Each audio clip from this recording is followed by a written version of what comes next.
Félicitations, nous avons réussi à réaliser les premières pages de notre site. Cependant, il nous manque encore quelque chose. En effet, si nous allons sur le document Figma, nous nous rendons compte qu'il y a deux versions des pages. Une version qu'on appelle desktop, c'est-à-dire une version pour les ordinateurs, mais nous avons également une version qui est une version mobile. L'idée ici, ce n'est pas de faire deux sites, mais justement de rendre notre interface adaptable aux différents types de supports pour lire un site internet. Alors comment nous allons réaliser ceci? Eh bien, c'est ce que je vais vous montrer à travers de cette vidéo. Pour cela, je vais revenir sur ma page Nos services, voilà, qui était la première page sur laquelle nous avions travaillé, et puis je vais cliquer sur Modifier avec Elementor.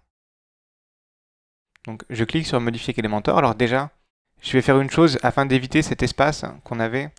Je vais, comme pour l'autre page, venir changer le modèle de page que j'utilise. Donc pour ça, je vais prendre... Alors, je ne vais pas prendre Elementor. Donc là, on voit que pendant un moment, j'ai pris Elementor Canva. Alors, je vais éviter Elementor Canva. Pourquoi? Parce qu'il me retire l'entête et il me retire le pied de page. Donc je vais remettre Elementor pleine largeur afin d'avoir ma page complète. Voilà, donc là j'ai bien récupéré mon en-tête, mon pied de page. Alors donc, comme je vous le disais, on a besoin que notre page soit ce qu'on appelle responsive ou adaptative, donc pour que notre page soit compatible avec les différents terminaux. Pour ça, nous avons une option sur Elementor qui va nous permettre de vérifier en fait le rendu, ici ce qu'on appelle le mode responsive. Donc si je clique ici, sur ce mode responsive, on voit que par défaut là on est sur un format ordinateur. Si je clique sur un format tablette ici, eh ben, je peux me rendre compte un petit peu de ce format ici qu'on a pour les tablettes. Alors on voit que le rendu tout de suite, il n'est pas encore vraiment optimal et il va nécessiter un petit peu d'amélioration. Alors déjà, je vais me concentrer sur le contenu de ma page, on verra l'entête et le pied de page dans un deuxième temps. Alors ici, si on regarde un petit peu notre modèle de page, eh bien on se rend compte que notre image, elle était déjà un peu plus petite. Elle était 390 sur 316. Alors 390, c'est évidemment une taille pour le mobile ici. Donc là, on est sur du 300 quelque chose. Donc là, on voit une width de 360. On pourrait éventuellement la régler si on voulait. Donc là, moi, je suis sur une tablette. Je vais essayer de trouver une taille intermédiaire. Donc là, on est en l'occurrence sur du 768 pixels. Alors ce que je vais faire, je vais les mettre en VH. VH, c'est pour Viewport 8, c'est-à-dire un pourcentage par rapport à la hauteur de l'écran. Et je vais mettre quelque chose comme 40%. Et là, 40 VH, eh ben on a l'air d'avoir un format qui est pas si mal. Et du coup, je vais me mettre en mode mobile pour voir un petit peu ce que ça donne. Alors on voit qu'en mode mobile, eh ben, tout de suite, ça rend un peu moins bien, mais on a l'air d'avoir une hauteur qui est pas si mal. Voilà. Éventuellement, si je regarde un petit peu sur mon écran,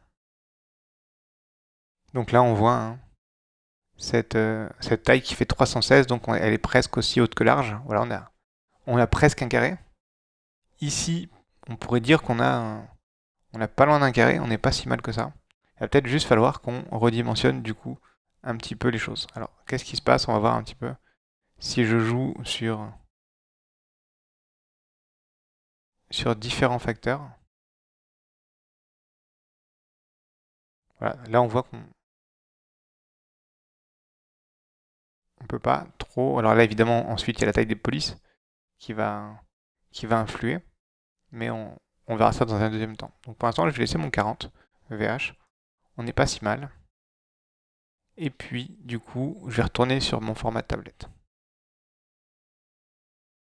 Donc ici ma bannière, je peux peut-être réduire la taille de police un petit peu, donc typographie. Alors on va voir que un point important quand on fait du responsive, c'est qu'on veut s'assurer qu'on modifie bien le bon mode. Comment s'en assurer? Ici, on a le petit icône, voilà. Ici, en l'occurrence, le petit icône de tablette. Donc 60, c'est la taille par défaut, c'est la taille qu'on a sur les écrans d'ordinateur.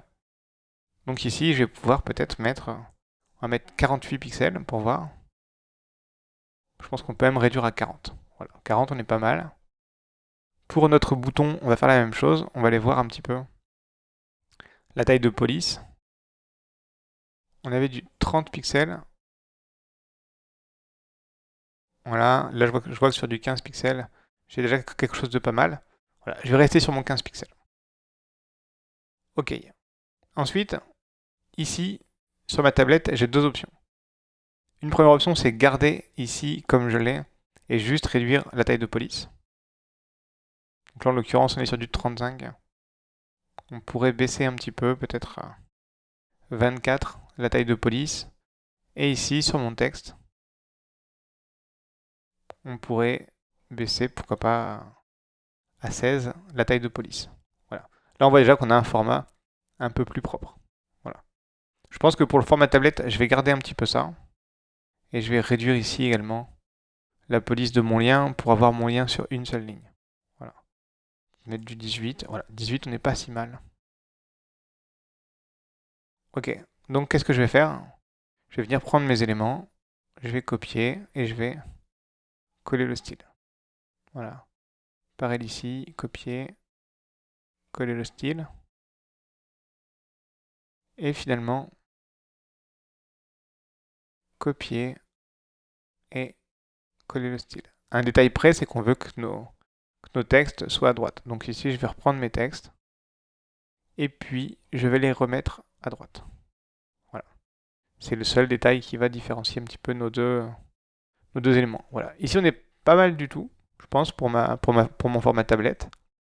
Ici, eh bien, on va réduire une fois de plus la taille de police. On a quelque chose qui est vraiment énorme. Du coup, on va essayer de venir faire quelque chose de décent. Voilà. Et ici, on a nos logos qui sont pas trop mal. On va éventuellement essayer de les réduire un peu. Voilà, on va mettre un 70% peut-être sur mes images, histoire de... Ah, pardon, je voulais coller le style. Ici, coller le style et coller le style. Voilà. Comme ça, on a des logos qui sont un petit peu plus... Ok, et donc du coup, là, j'ai fini mon format de tablette pour le contenu de ma page et je vais pouvoir terminer mon format mobile. Alors ici, on va retourner voir notre image. Alors, on voit que notre texte, il est plus petit. Alors, vous m'excuserez, hein, j'ai laissé mon contenu en espagnol. Voilà, hein, l'idée c'est qu'on vienne illustrer. Donc ici, je vais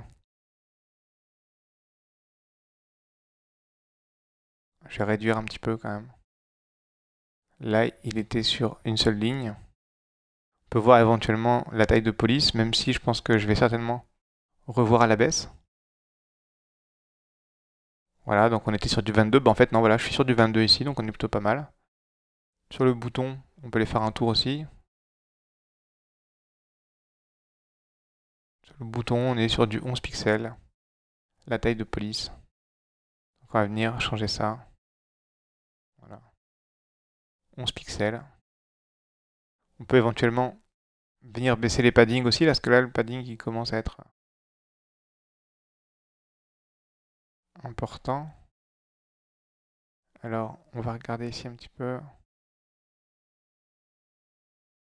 On va essayer de...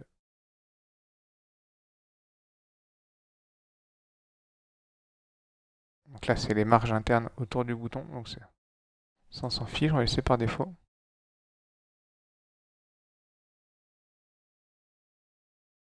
Alors, ça c'est le dégradé. Voilà, les marges internes, elles sont là ici.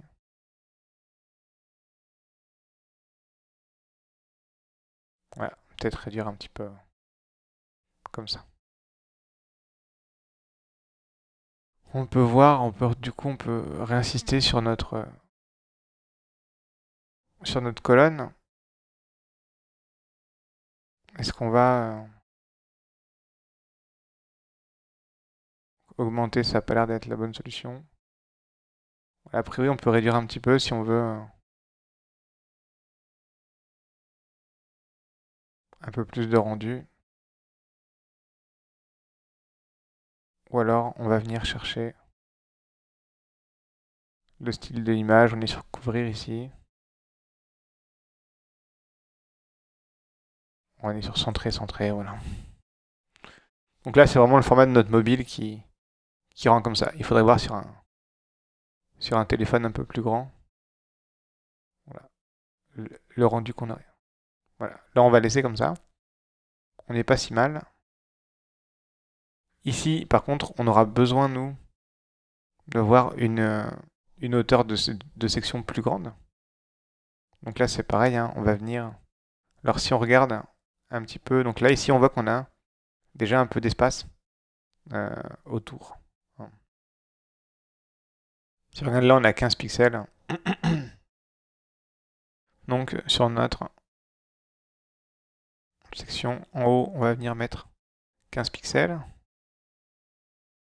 Ici, sur la... Alors, c'est plus sur ma colonne, du coup, qu'on va vouloir augmenter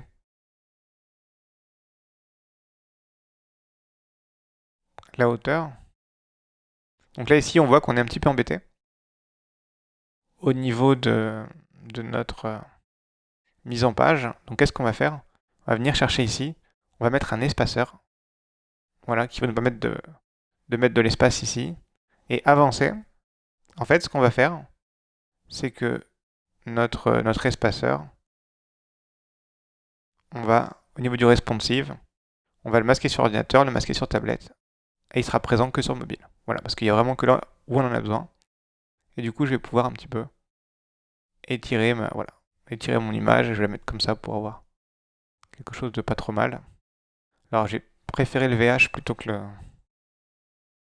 pour avoir quelque chose de flexible en fonction de la taille du téléphone. Voilà, donc là, je vais laisser 30 VH. On est pas mal. Du coup, j'ai mon élément assurance pour les familles.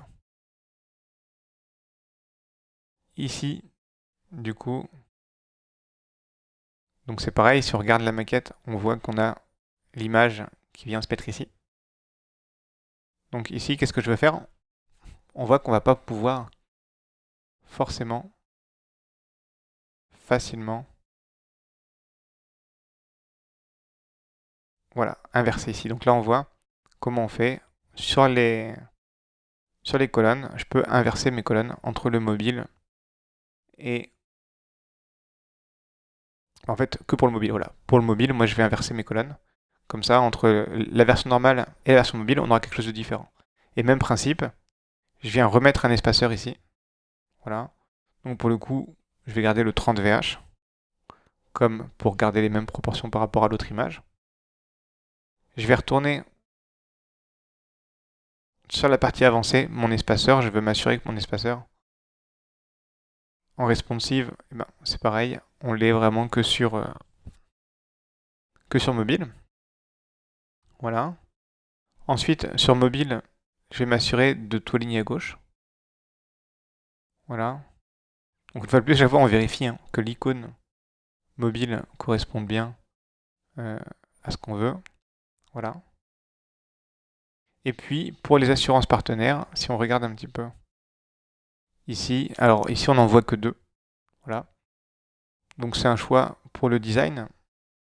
Moi, ce que je vais faire ici, c'est que du coup, je vais chercher dans ma section interne ma colonne et je vais lui mettre 50%.